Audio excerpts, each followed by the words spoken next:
white shark investigation. Great white sharks might be responsible for the majority of attacks on humans. However, there are some brave scientists out there who actually go looking for them.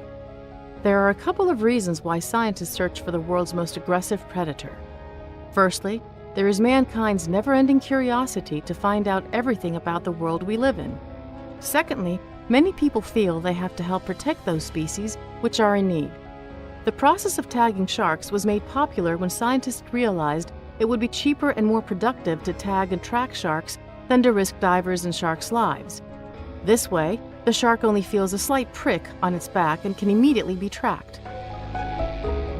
If there's more than one shark in the area, they're watching each other, they're moving around the boat at different times. Quite often you'll have a larger animal coming up, having a go at the bait, and then after the larger sharks move past the boat, then a smaller one might come in behind. They'll tend to avoid direct interactions, but occasionally we see them get so close that you wonder how they avoid bumping into each other at all. We use electronic tags, and we dart that into the back of the shark with a needle on the end of a tagging pole. So we track the shark to the boat and tag it as it swims alongside the boat.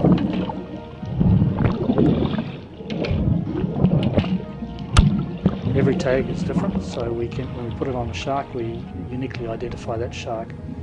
We then put a series of data loggers or acoustic receivers into the water, and they're scattered around Stewart Island and Foveaux Strait. The bait, well, it's our main way of getting the shark close enough to tag, really. Without it, we're simply reliant on the shark being bold enough to swim right along the side of the boat, and a lot of them aren't.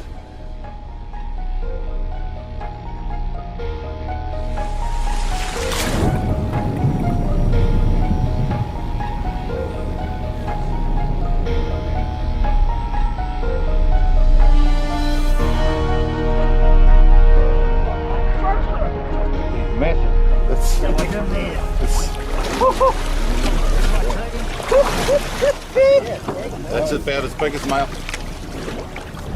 Beauty. He's not worried about it. Hey, I think it's Fred. Do you have any favourite sharks? Well, there's one called Eyebrow that we had up yesterday, and we called him Eyebrow because he had a nasty gash above his eyebrow the first time we met him last year. And last year he managed to damage both my housing, underwater housing for the camera and Clint's, and also hit the camera so hard that it really hurt it. So yeah, put holes in your underwater housing and broke the camera, so least favourite shark. Yeah, Eyebrow's pretty exciting. He's a character, but I must say I quite like Ella. She's a bit of a star. We've also had a couple of sharks that have broken depth records. Shaq was the first one who went to 1,200 metres. He dived that deep on his way across to Australia, so out in the middle of the Tasman Sea. Since then we've had Dave, who exceeded that and went to 1,245 metres, which is a world record for a white shark. So yeah, it's pretty interesting what they get up to. Whenever one of our tag sharks swims by one of those acoustic data loggers, it will detect the presence of a shark, record how long it was there, and since the batteries in these last for a couple of years, we're hopeful of getting records from individual sharks that span 2 years and include a migration to the tropics away from the zone and back to Stewart Island, where we'll pick them up again. We have seen a lot of the same sharks back in the same place time and time again. Nearly all of the white sharks that we've tagged have made migrations to the tropics, to the north of New Zealand, during winter and spring. They go to the Great Barrier Reef, New Caledonia, Fiji and Tonga, and they travel at pretty good speed. They can do 100 to 120 kilometres a day while crossing the ocean. So they only take a few weeks to cross the Tasman to the Great Barrier Reef, or to the north of New Zealand to the tropical islands up to the north. It gives us a life history pattern, I guess, of what sharks have been around here at certain times of the year.